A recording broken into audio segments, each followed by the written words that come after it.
Professeur Brahim Ouhouch, bonjour. Bonjour madame. Alors, comment assurer la sécurité hydrique du pays conformément aux instructions du président de la République qui s'est engagé d'assurer l'alimentation de l'eau de façon régulière et continue et permanente au profit des citoyens, mais également l'agriculture qui consomme 80% de la ressource hydrique. Beaucoup de choses ont été réalisées qu'il faut encore aujourd'hui réaliser. Professeur Brahim Ouhouch. Effectivement, la meilleure directive qu'on peut donner pour lutter contre ce problème très important pour l'Algérie, qui dure depuis 2 ans et demi en s'aggravant, c'est qu'il faut ratisser large. Ça veut dire quoi? Ça veut dire qu'il faut utiliser la moindre goutte qui se trouve sur le territoire national. À commencer par donc, ce qui est l'eau conventionnelle qui est utilisée et qui est, disons, pratiquement à la limite de son utilisation. Mais il ne faut pas oublier qu'on a d'autres ressources. La première et la plus importante actuellement, c'est le dessalement, puisque actuellement, on arrive à produire pratiquement 2 600 000 mètres cubes par jour, ce qui représente pratiquement 30% de la consommation en AEP. Mais en plus de cela, il faut pas oublier qu'on a un potentiel énorme de 1,5 milliard mètres cubes d'eau de rejet qui peuvent être réutilisés. Certains pays arrivent à utiliser 87 à 90% de ces eaux-là. Nous n'utilisons que 5 à 10% annuellement, et ça c'est très peu. Il faut les utiliser à fond. Alors, ratisser large, le recyclage doit être aussi pour 2023 une priorité des priorités, Monsieur Brahim Ouhouch, puisque nous connaissons une situation de stress hydrique similaire pratiquement à la sécheresse, même s'il pleut quelques gouttes parfois. Oui, effectivement, le dessalement, Dieu merci, qu'il y a 20 ans, on ne savait même pas ce que ça veut dire. Eh bien, actuellement, on est pratiquement un des pays les plus importants du point de vue production et dessalement de l'eau de mer, puisque nos prévisions actuelles à la fin de l'année, on arrivera pratiquement à une trentaine de stations. Le tout en réalisation, et c'est ceux qui sont en fonctionnement, on pourra arriver à une trentaine qui assureront pratiquement jusqu'à 50% des besoins pour l'AEP. Maintenant, le problème de l'irrigation qui est le plus grave et le plus important, parce qu'il ne faut pas oublier, il faut que tout le monde le sache, le potentiel hydrique d'un pays, il y a de 75 à 85% qui est utilisé par l'agriculture. Il ne faut pas oublier cela, parce que l'eau potable, je le dis et je le redis, c'est pas un grand problème. Parce que les 150 litres ou 120 litres qu'on donne aux citoyens, c'est pas beaucoup. Par contre, le citoyen algérien, le water footprint algérien, qui est calculé par la Banque mondiale et la FAO, stipule que l'Algérien consomme aux environs de 4000 litres par jour. Ça veut dire 4 mètres cubes par jour. Alors qu'il utilise pour boire et pour les lessives, ainsi de suite, c'est 150 litres seulement. Alors, on a créé, par rapport à la question du dessalement, on a créé l'agence en charge de l'étude, réalisation et gestion des stations de dessalement, une quarantaine en tout, 13 en fonction, et 13 seront prochainement réalisées, c'est-à-dire à horizon 2025, pour la partie, nord du pays. Est-ce que cela va assurer les besoins en eau pour cette frange du littoral, c'est-à-dire le nord du pays, les 14 wilayas côtières? Oui, assurer, c'est beaucoup dire. Pour assurer, il serait préférable de ne pas avoir aucune station, mais malheureusement, notre situation veut qu'on est dans un pays, c'est le MENA, c'est l'un des pays les plus pauvres. Beaucoup de pays vivent avec le dessalement. Oui, malheureusement, heureusement qu'on a les moyens pour réaliser nos stations, c'est déjà un acquis, et je pense que d'ici 2025-2026, on arrivera à couvrir 50% de nos besoins en AEP. Le reste, ça viendra surtout si on arrive à introduire la déminéralisation de la zone nord du Grand Sud, particulièrement pour la moitié du sud-est de l'Algérie, dans lequel la salinité est de l'ordre de 6 grammes. Oui, mais pour, par exemple, la région nord, est-ce qu'on sera sécurisé avec le nombre de stations importantes de dessalement qui seront réalisées, puisque le président de la République, il a mis en place l'agence en charge, bien sûr, de la réalisation, de gestion et puis d'études de ces stations et d'accélérer la mise en œuvre de cette agence de telle sorte à ce qu'elle soit effective. Ça va sécuriser la région nord? Effectivement. Les 14 wilayas côtières? Oui. Avant de parler de la déminéralisation. Oui, alors, non, ça va sécuriser, puisque, comme je viens de le dire, on arrivera pratiquement à 50%, c'est déjà pas mal le fait de couvrir 50% avec la déminéralisation. Et le reste, c'est l'eau conventionnelle normale que tout le monde utilise. Maintenant, ce qui est important, c'est que cette cette quantité d'eau qui est de 50% de la consommation est en train d'augmenter avec, si vous voulez, avec l'augmentation de la démographie, les besoins industriels, les besoins agricoles. Mais ce qui est important, c'est que on est à l'aise du point de vue, on sera à l'aise en 2025 pour l'AEP, mais restera le problème qui est le plus important, qui est l'agriculture. Alors, on l'abordera dans un tout petit moment, mais en attendant, je voudrais revenir avec vous sur l'aspect que vous avez abordé un instant, monsieur professeur Brahim Ouhouch. Vous avez parlé bien sûr du dessalement au niveau du nord du pays. Cela sécurisera bien sûr cette frange à hauteur de 50%, mais il n'y a pas seulement le dessalement, on peut l'étaler aussi, le dessalement à la frange nord du sud du pays, où il faut aussi le prendre en charge, c'est la déminéralisation au niveau de cette région qui n'est pas aussi importante que celle du dessalement d'eau de mer, puisque c'est l'équivalent de 5% seulement de salinité. Cette déminéralisation pourrait être prise en charge aussi par la station qui a été mise en place par le président de la République, M. Brahim Ouhouch. Il faut la prendre en charge impérativement. Effectivement, en plus du dessalement disons de la partie nord du pays, ce qui est important, c'est que faisons une différence entre la désalinisation, qui est l'eau de mer qui contient 35 grammes par litre de sel, et c'est beaucoup à supprimer de l'eau. Par contre, dans le sud, la salinité généralement varie de 3 à 6 grammes par litre. C'est beaucoup plus facile. Dans la frange nord-sud. Oui, la frange nord-sud. Ce qu'on appelle l'albien. L'albien et toutes les nappes souterraines qui varient de 2,5 à 3 grammes jusqu'à 6 grammes par litre. C'est plus facile de déminéraliser les 6 grammes ou les 5 grammes que de déminéraliser 35 grammes du point de vue énergie. Particulièrement au sud, on peut utiliser les énergies renouvelables et ça, c'est un atout énorme pour l'Algérie, pour tout ce qui est utilisation d'énergie pour le futur, pour diminuer la pression qui se fait sur le gaz et sur le pétrole. Il vaut mieux miser sur la réutilisation des énergies renouvelables du Grand Sud, particulièrement le solaire. C'est-à-dire le coût de la déminéralisation est inférieur à celui du dessalement. Il sera beaucoup plus inférieur puisqu'il y a on déminéralise 1/5 du sel par rapport à l'eau de la mer. Mais pour la déminéralisation, il faut installer des stations équivalentes à celles qui existent actuellement pour le dessalement. Bon, elles sont équivalentes, mais le dispositif pour le dessalement, il est un peu différent puisque le but recherché est de... Vous avez dit, la déminéralisation, c'est 5% de sel. 5% de sel, ça veut dire qu'au lieu de déminéraliser 35 grammes par litre, on va déminéraliser on va enlever seulement 5 grammes par litre ou 6 grammes ou 4 grammes par litre, ça dépend de l'eau.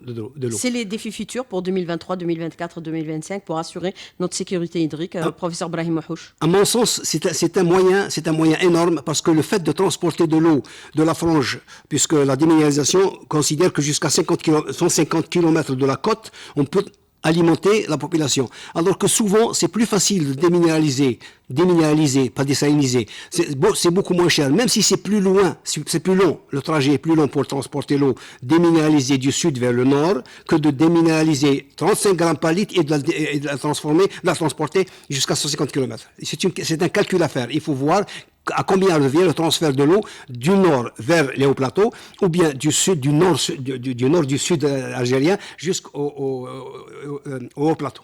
Alors, par rapport à ces défis majeurs aujourd'hui, il y a eu l'engagement. Bien sûr, l'eau, c'est une denrée extrêmement précieuse, que ce soit pour l'humain, l'agriculture aussi, les animaux. Il n'y a pas de vie sans eau. Et ça, nous le connaissons à partir, bien sûr, de notre sacré Coran. Je voudrais revenir avec vous sur l'aspect qui concerne, bien sûr, l'installation aussi des stations de déminéralisation au niveau de la frange sud du pays. Est-ce que cela permettra aussi, à l'avenir, d'assurer le transfert vers les régions de haut plateau qui connaissent parfois une situation de stress aigu? Batna, par exemple. Effectivement, Batna, Khanchla. Oui, actuellement, Batna, une partie surtout pour l'irrigation, c'est l'eau de Beni Haroun. C'est 350 km. C'est énorme comme trajet pour le transport. On peut écourter les distances. On peut écourter les distances. Je pense qu'un des exemples, par exemple, comme Batna, parfois, je pense qu'il vaut mieux déminéraliser et transférer vers Batna que de prendre de l'eau, disons, d'un barrage qui est propre, disons, conventionnel,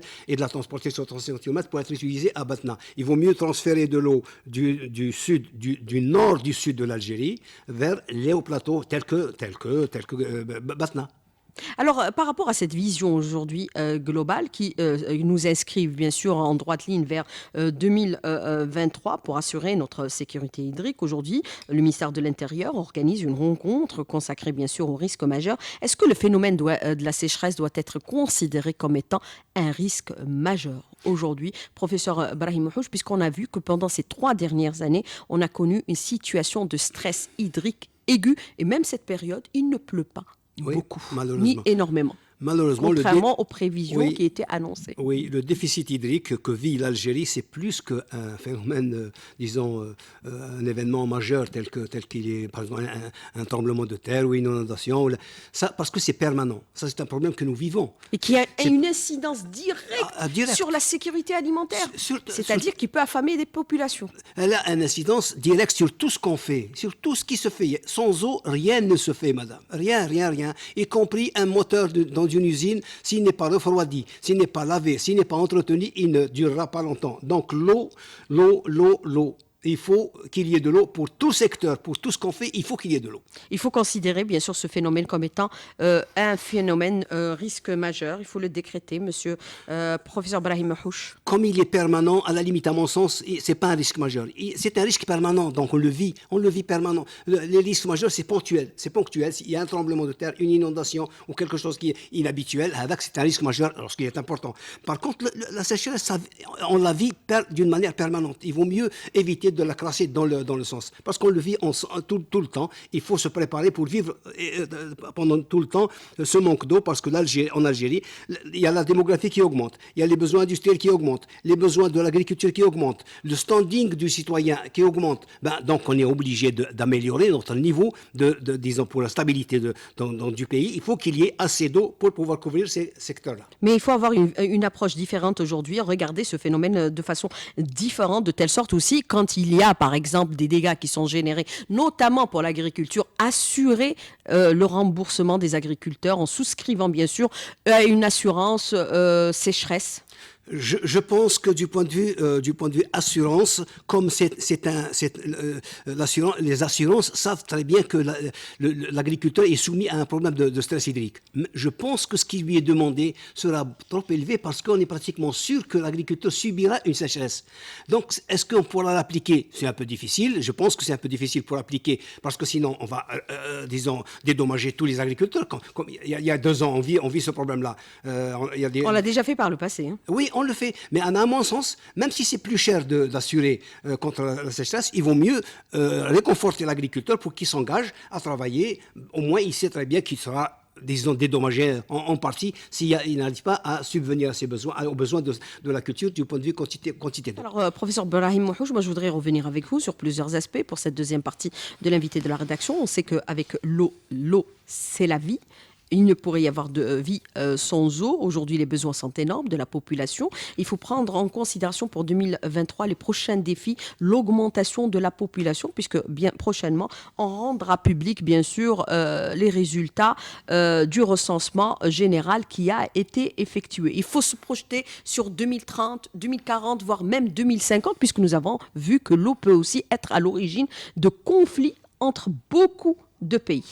Dans cette situation, donc, les prévisions, on les fait pour 25 à 30 ans. Effectivement, comme c'est ce qui nous a manqué.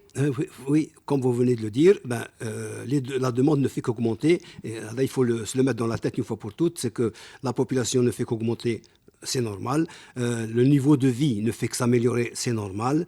Donc la consommation, le niveau de consommation ne fera qu'augmenter parce que les services deviennent plus importants, ainsi que l'agriculture ne fait que se développer, donc elle aura besoin d'eau, l'industrie aura besoin d'eau, donc tous les secteurs s'attendent à augmenter leurs besoins, leurs demandes. Et aujourd'hui, on a un nouveau cadre législatif qui va booster les investissements à l'avenir, et de gros investissements. Cette agence de dessalement, elle va couvrir pas mal de problèmes, particulièrement dans le domaine de l'AEP. Je pense pas que jusqu'à maintenant on arrivera à irriguer avec de l'eau désalinisée parce que c'est trop cher. Mais pour l'AEP et même une partie pour l'industrie, c'est possible de le faire, mais pas pour l'agriculture. Et nos prévisions prévoient actuellement, à terme, lorsque toutes les stations qui sont prévues seront réalisées, on produira de l'ordre de 2 600 000 mètres cubes par jour à distribuer sur les 45 millions actuellement et probablement un peu plus, 46 millions de citoyens. Alors vous avez déclaré au début de cette émission qu'il faut absolument ratisser large, c'est-à-dire il faut continuer encore à réaliser des barrages à travers tout le territoire national ou entretenir surtout ces barrages, puisque actuellement certains, leur niveau de remplissage n'excède pas les 25%. Je suis un peu généreuse, on n'a pas le taux. Oui, malheureusement, en Algérie, bon, il y a deux aspects. Vous avez dit qu'il faut augmenter le nombre de barrages. Le problème de l'Algérie, c'est que pratiquement tous nos barrages ne se remplissent pas annuellement.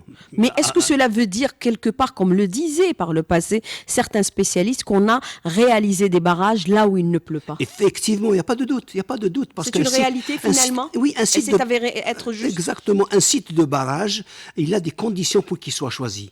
Il n'y a pas de doute. Donc, du moment que nos barrages ne se remplissent pratiquement pas, la majorité, je ne dis pas tout le monde, tous les barrages, ça veut dire qu'ils ont été surestimés puisqu'ils ne se remplissent pas.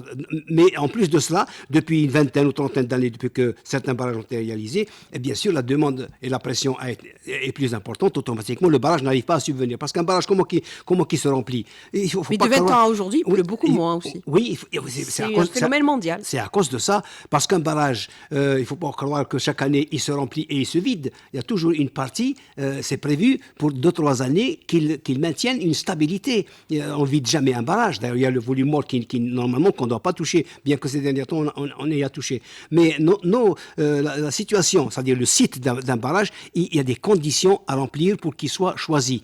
Ça, c'est sûr, certain qu'il faut bien étudier. Les sites qui sont potentiellement utilisables, il faut les faire, il faut continuer à le faire, parce qu'on a 86 barrages actuellement, et pour un pays comme l'Algérie qui est un continent, je crois qu'il y a des sites qu'on peut trouver. Il ne faut pas croire qu'on peut avoir toujours de grands barrages. Mais une retenue collinaire d'1 million, de 800 000 mètres cubes ou la 2 millions, c'est un petit barrage, et l'ensemble de ces collines, de ces retenues collinaires font un volume très important, parce qu'actuellement on doit avoir 500 à peu près retenues, et on peut multiplier pour le site d'une retenue collinaire. C'est plus facile parce que le volume est moins important et il est localisé là où on veut l'utiliser. C'est pas comme un grand barrage où il faut faire des transferts.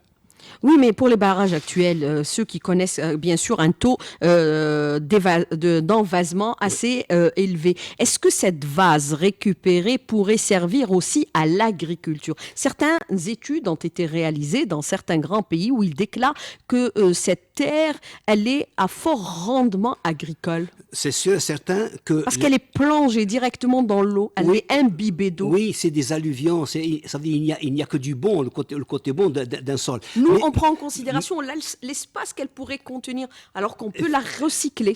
Effectivement. On recycle bien de la terre. Un problème qui se pose, surtout pour les spécialistes, moi je ne suis pas spécialisé dans les barrages, mais j'ai ouï dire, j'ai entendu parler du fait qu'il faut faire une étude de rentabilité. Est-ce qu'on a le fait de désenvaser un barrage, est-ce qu'il vaut mieux surélever la digue, est-ce qu'il vaut mieux désenvaser, ou bien laisser le barrage tel qu'il est et on le supprime lorsqu'il arrivera le temps qu'il faut. Ça, mais est-ce qu'on peut le recycler pour l'agriculture? Il n'y a pas de doute.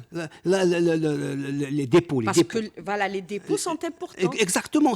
C'est de la vase. Et donc, il n'y a que les éléments qui sont, disons, comme des alluvions. Et les alluvions sont très propices pour l'agriculture. C'est comme ce qui est rejeté dans les stations de traitement de l'eau, de recyclage de l'eau aussi. C'est des boues qui sont utilisables et qui sont très fertiles parce qu'il y a pratiquement beaucoup d'éléments chimiques qui sont utilisés par les plantes et qui se trouvent dans les eaux de rejet.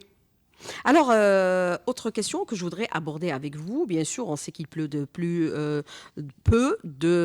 en plus depuis quelques années. Depuis 3 ans, on a connu carrément une situation quasi de sécheresse. Est-ce que les eaux de ruissellement, il va falloir impérativement trouver les moyens pour pouvoir les récupérer? Chaque goutte qui tombe, on doit aujourd'hui la récupérer, professeur Brahim Rouge, pour ne pas avoir à la déverser à la mer et la récupérer comme eau dessalée et la payer à un coût, bien sûr, excessif. Effectivement, la collecte des eaux pluviales, le water harvesting, il est connu dans le monde entier.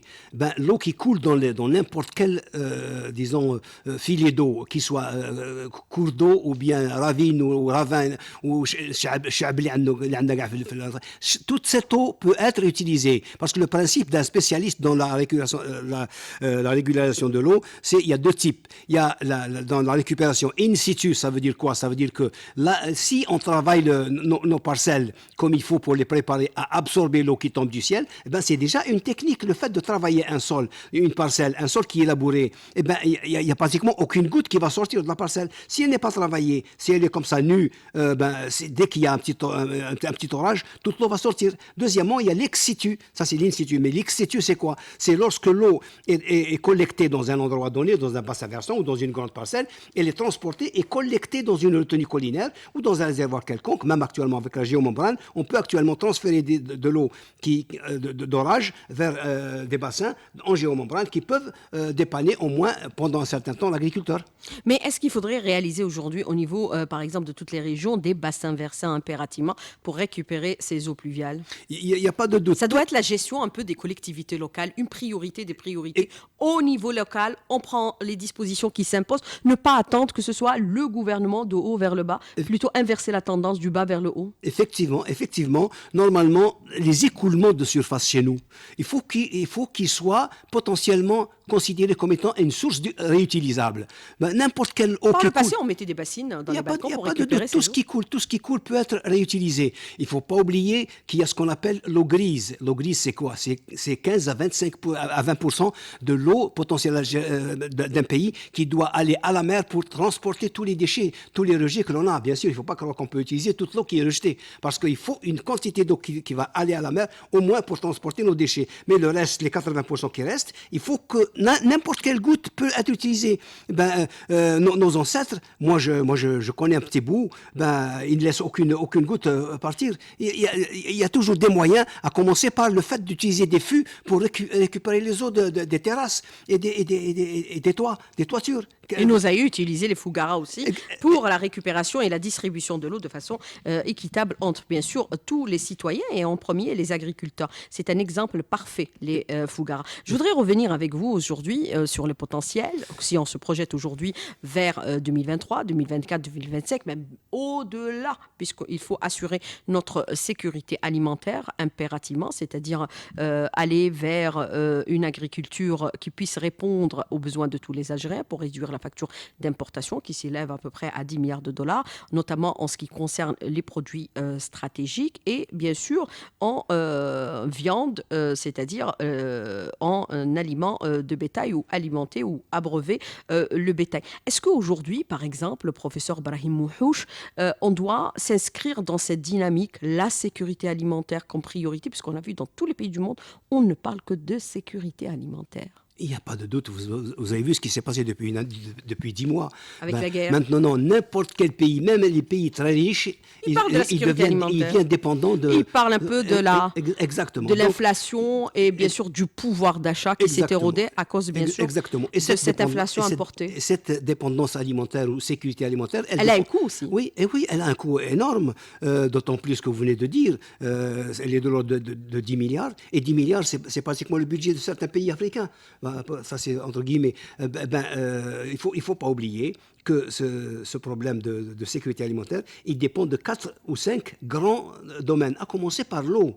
L'eau, c'est le premier instigateur, disons, pour le développement et la multiplication du potentiel de production alimentaire, c'est avant tout l'eau. Il y a la gestion aussi de la transformation des produits agricoles qui sont très importants. Actuellement, nous importons beaucoup de produits transformés, alors qu'on peut les produire en Algérie et utiliser nos potentiels. Nos usines peuvent fonctionner avec des produits algériens. Il suffit de s'y mettre.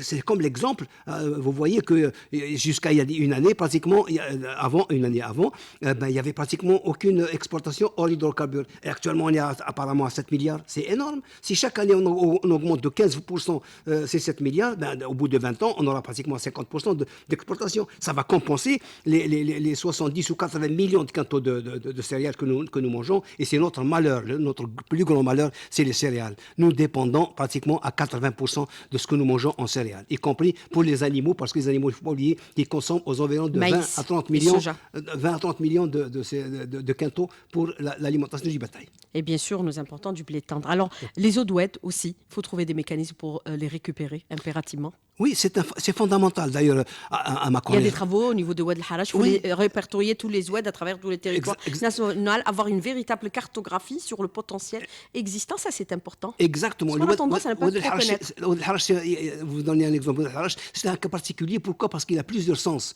Oued el-Harrach, c'est déjà parce que c'est un oued qui était très pollué.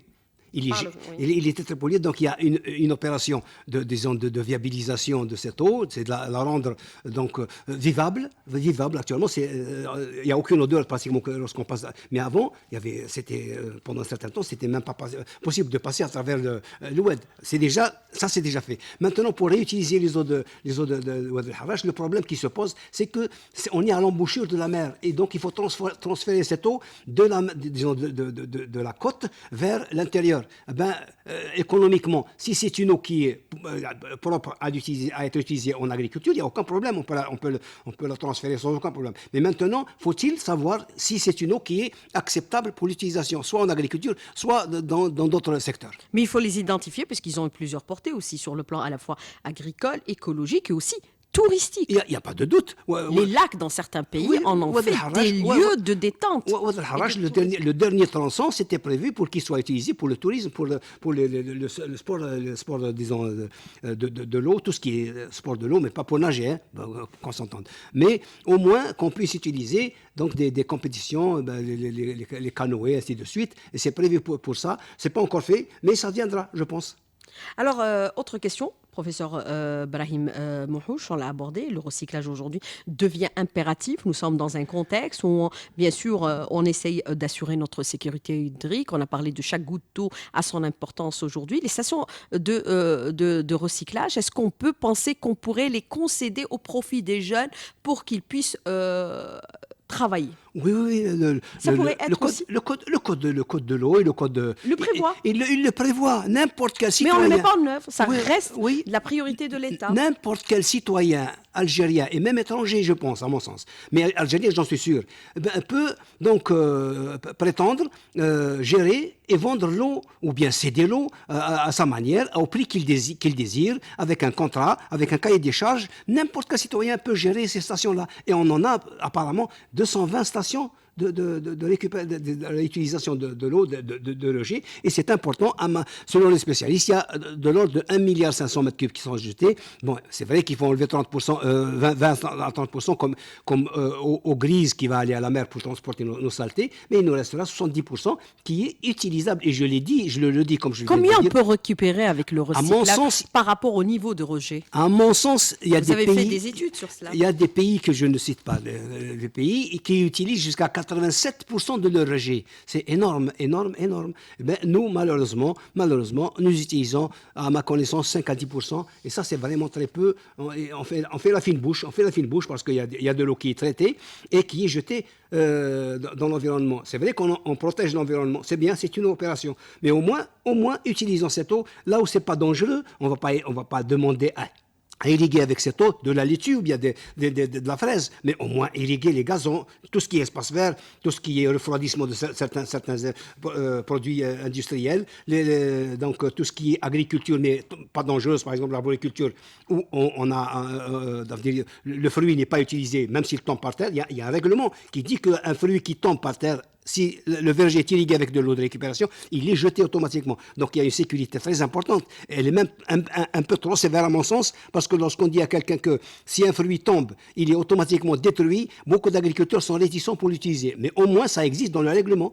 On peut utiliser cette eau pour irriguer de l'ordre de 400 000 hectares en Algérie, seulement avec les eaux de rejet. Et ça, c'est énorme. Et ça pourrait être le cas aussi pour le complexe d'El Hadjar, utiliser le recyclage pour le refroidissement, parce que le Hadjar consomme des quantités énorme en matière d'eau. Alors, on est passé bien sûr de la situation de la récupération des eaux pluviales avec bien sûr la réalisation des barrages à travers tout le territoire national, le forage aujourd'hui également avec les puits qui sont réalisés, les châteaux d'eau également, professeur Brahim Mouhouch, puisque dans certaines localités, quand on se déplace, on les voit, ils sont bien apparents, et on est passé bien sûr au dessalement, le recyclage, et aujourd'hui on parle bien sûr de la déminéralisation. Alors, toutes ces étapes qu'on a franchies, est-ce qu'ils nous s'inscrivent aujourd'hui dans une phase de la modernité, professeur Brahim Mouhouch, en matière de gestion de l'eau? C'est la raison pour laquelle il va falloir trouver des mécanismes pour c'est-à-dire les structures qui auront en charge à l'avenir l'eau.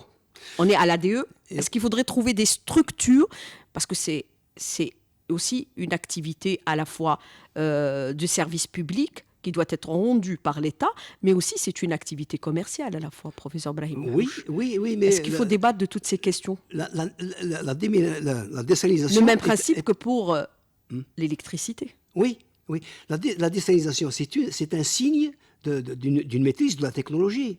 Surtout futur, c'est très important. Ce n'est pas n'importe quel pays qui on s'inscrit dans... Exactement, depuis 20 ans. Dans la voie de 4.0. Comme je l'ai dit tout à l'heure, il y a 20 ans, on ne savait même pas ce que c'est que la désalinisation. Oui, on n'en entendait pas parler. On est en plein, on est comme tous les pays qui désalinisent. Donc, alhamdoulilah, on a acquis ce... Mais le problème, c'est qu'actuellement, le suivi de ces stations-là, l'agence qui va naître, l'agence de désalinisation, va encore booster ces systèmes-là, parce que en plus de l'issue de l'étude, elle les réalise, elle les entretient et après elle cède l'eau qu'elle produit aux distributeurs.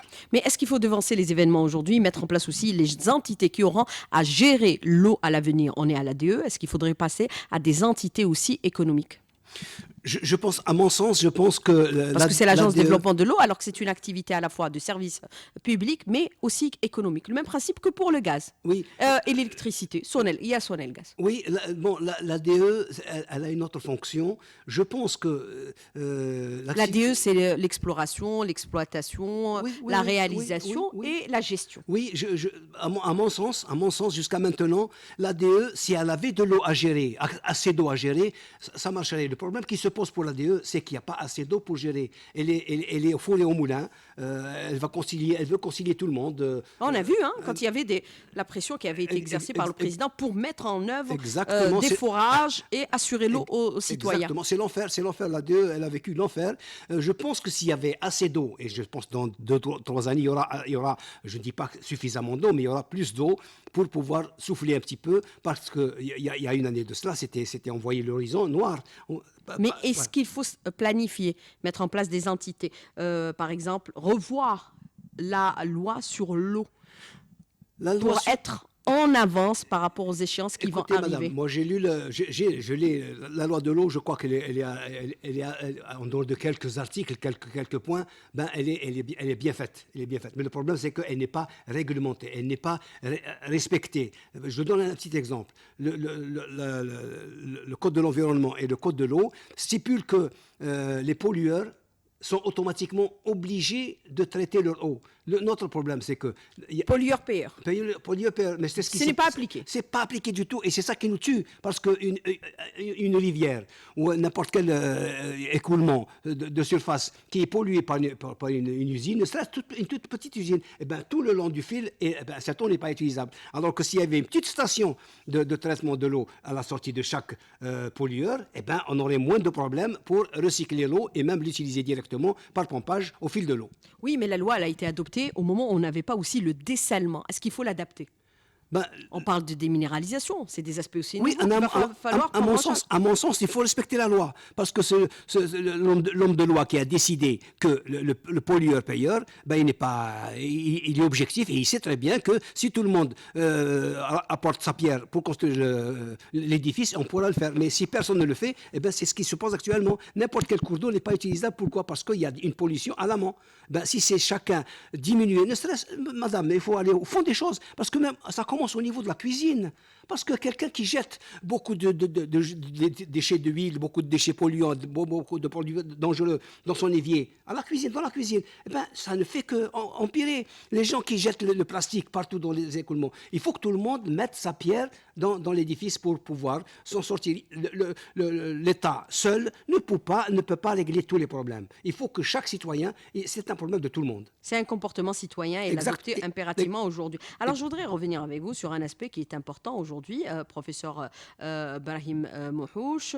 Nous avons réalisé, nous continuons à réaliser. L'eau est une des priorités de l'État actuellement par rapport bien sûr à l'alimentation potable en direction des citoyens. Et c'est le président, il a réitéré ses engagements, être à l'écoute en permanence des revendications exprimées aujourd'hui par la population aussi pour l'agriculture. Pour l'agriculture intensive, il faudrait encore beaucoup plus d'eau. Même si on sait qu'au niveau du Sud, nous avons des quantités immenses et importantes, équivalentes à 500 millions d'ans. Oui. C'est les estimations qui sont reconnues Il y a au niveau mondial. Il n'y a pas de doute. Une Même si intensification. beaucoup disent aujourd'hui que l'albien n'est pas renouvelable. Une intensification. Et la science évolue. Oui, une intensification agricole est synonyme d'utilisation de quantité d'eau plus élevée. Mais ce qui se pose actuellement, si c'est proportionnel, c'est pas un problème. Ce qui se pose, c'est qu'il y a beaucoup de gaspillage, beaucoup d'utilisateurs de l'eau. Je ne cite même pas qui et à quel secteur. Ben, il faut qu'ils On sachent. nettoie sa voiture avec déjà. Voilà, il faut de l'eau savoir. potable. Voilà, il faut savoir déjà le besoin d'un hectare pour une culture X donnée. Par exemple, la betterave qu'on veut installer au sud. Ben, avant de l'installer, il faut déjà savoir ce qu'elle demande, ne serait-ce qu'en quantité d'eau et le taux de salinité de l'eau qui est utilisé. Nous, actuellement, on met les charrues avant, la charrue avant les bœufs. Il faut étudier tout ce qui est utilisation du point de vue quantité, qualité et pour renouveler les ressources qui existent. Pour ce qui est du Sud, les spécialistes du SAS disent qu'il n'est pas que l'eau du Sud, l'Albien n'est pas renouvelable. Elle est renouvelable à 0,8%, même pas 1%. C'est très peu. Mais son volume permet d'espérer, d'utiliser cette eau sans aucun problème parce qu'il y a, soi-disant, 50 000 milliards. Et avec le plan national de l'eau, le PNE algérien, tolère, il permet d'utiliser 5 milliards par an. Donc, divisons de 50 000 milliards par 5 milliards, ça nous fait 2000 ans ou 1000 ans. Donc, je pense, moi, sincèrement, que d'ici quelques années, ben, il y a la technologie qui va prendre la relève et je pense qu'on va produire de l'eau en dehors de en plus de la pluie qui tombe du ciel. Et c'est des eaux qui sont partagées aussi avec les pays frontaliers, la Tunisie et la Libye. La Libye qui utilise déjà l'Albien depuis pratiquement maintenant une vingtaine d'années. Et elle utilise 2 millions de mètres cubes par jour, c'est pas peu. Ben, mais et nous, dès qu'on touche, il y a la polémique. Il faut utiliser l'eau. Mais je dis, il faut faire très attention. Il ne faut pas croire que c'est de l'eau qui est utilisable comme l'eau conventionnelle normale. Elle est souvent salée, chaude, il faut profonde. la traiter. Les Libyens la traitent depuis quelques années déjà pour leur agriculture. Alors, le rationnement, le rationnement de l'eau, est-ce qu'il doit être aussi un mécanisme de régulation en situation de rarification de l'eau, puisqu'on a vu que même aux États-Unis, en Californie, ils ont connu des situations de régulation où même des grands riches ont été interdits, par exemple, de remplir leurs piscines. Et ils ont été rationnés à des hauteurs au-dessous de leur consommation habituelle. Madame, même s'ils payent au prix réel aux États-Unis. Heureusement qu'il y a le rationnement. Imaginez, madame, il y a 2 ans de cela, s'il n'y avait pas le rationnement, il y aurait des quartiers qui n'auront jamais d'eau. On n'aurait pas eu de l'agriculture, non? On n'aurait jamais de l'agriculture. Et on a eu le Covid. C'est très important. Donc, heureusement qu'il y a le rationnement. Le peu d'eau on avait besoin de l'eau aussi. Le peu d'eau que l'on a, il faut le rationner. Mais je maintiens pour dire qu'il faut que ce soit un peu rationnel entre les quartiers, entre les régions, et ainsi de suite. Il ne faut pas qu'une région soit trop alimentée en eau, alors qu'une autre. Il faut assurer l'équité. Il faut l'équité. Qui est constitutionnellement reconnue aujourd'hui. On a constaté que les citoyens, lorsqu'ils voient le problème, ils le comprennent, ils ne le respectent pas. Alors, c'est des priorités pour 2023 aujourd'hui qui doivent être inscrites dans le tableau du président de la République, du gouvernement, M. Brahim. Il n'y a pas de doute, en plus de l'agence de dessalement et la construction des 5 dernières stations, c'est fondamental. Je pense qu'on va souffler un petit peu pour le 2023, avec un peu de pluie, parce que jusqu'à maintenant, on est à 25% du potentiel de la normale qui tombe d'habitude. On a 25% de l'eau qui devait tomber, malheureusement. Et je pense qu'on sera aussi soulagé sur 2024 et 2025. Professeur Brahim Mouhouch, merci d'avoir répondu à nos questions, d'avoir été en direct avec nous ce matin dans le studio. Merci beaucoup. Bonne journée, bon week-end à tous les auditeurs. C'est moi qui vous remercie, madame.